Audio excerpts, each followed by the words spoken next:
I don't look so crazy now, huh? Y'all doing all right out there? Everybody okay? You know, some of y'all motherfuckers on suicide watch. Y'all like, hey, y'all can't talk that shit to me no more now. Bro, I'm betting on the knockout. That nigga going to sleep. He can't fuck with us, bro. Is this your king? Is this your king?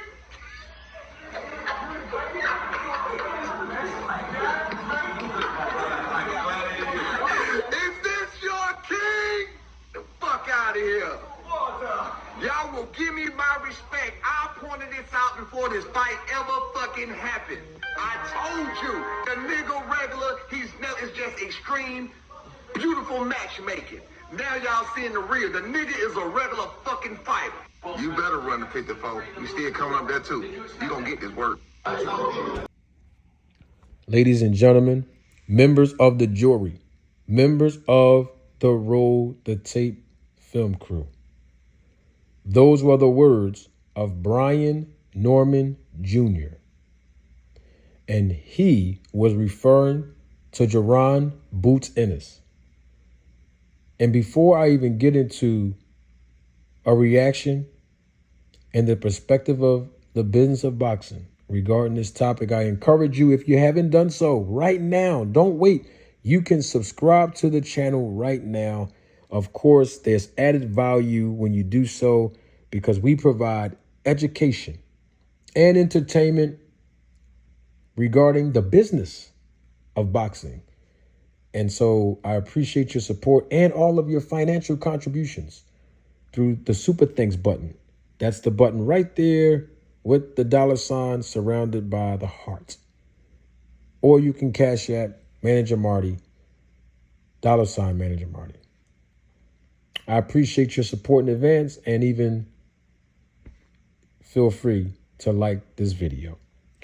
Now, enough with the hugs, handshakes, and Valentine's Day cards.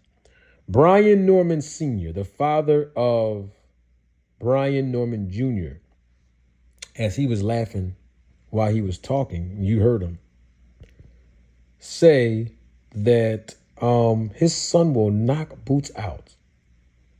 Said that they been saying this before the fight that Boots had over the weekend with Karen.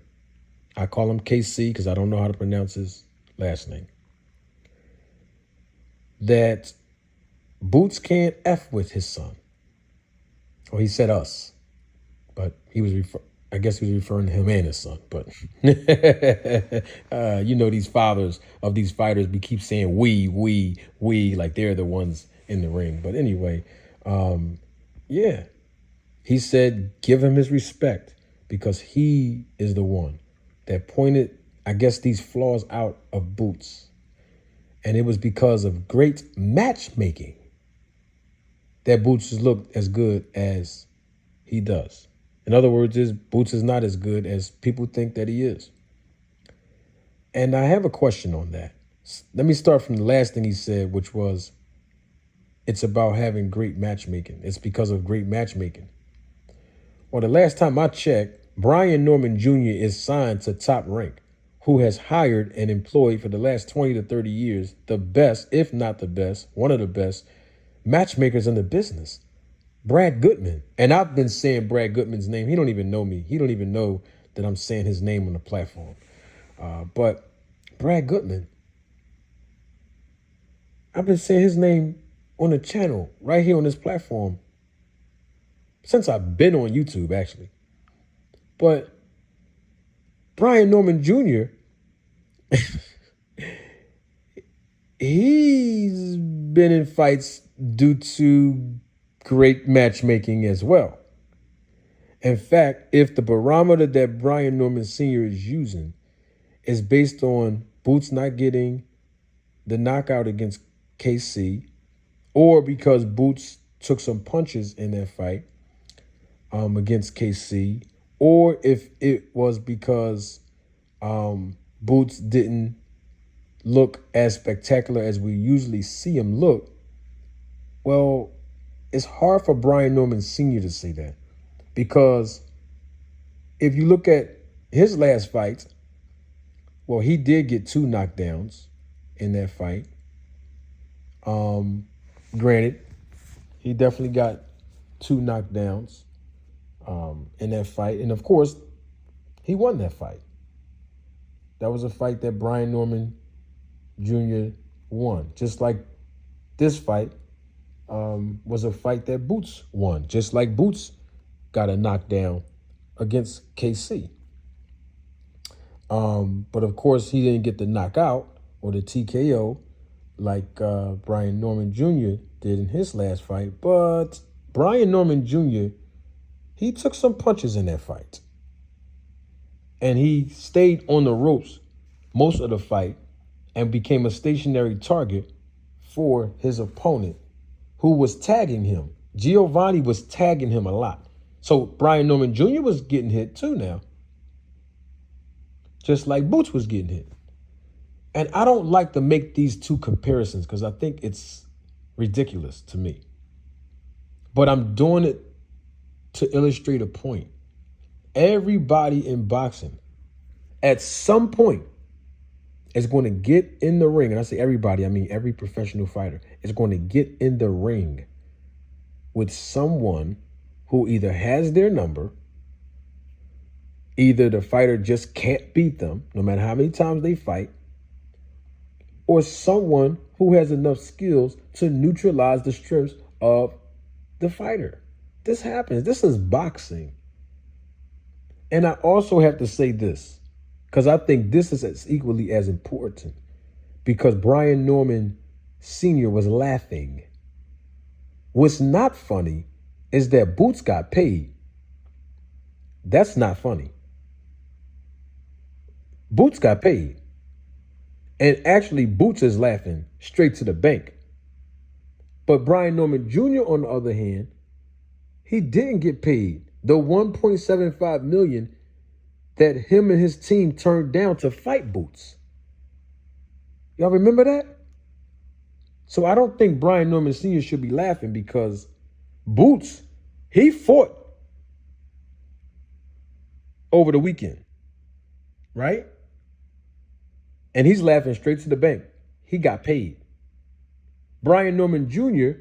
did not get paid the $1.75 million because he was supposed to fight Boots, but he turned it down, right? So that's not funny either. And another thing that's not funny is that Brian Norman Jr. was scheduled to fight on the undercard of Keyshawn Davis on Friday night.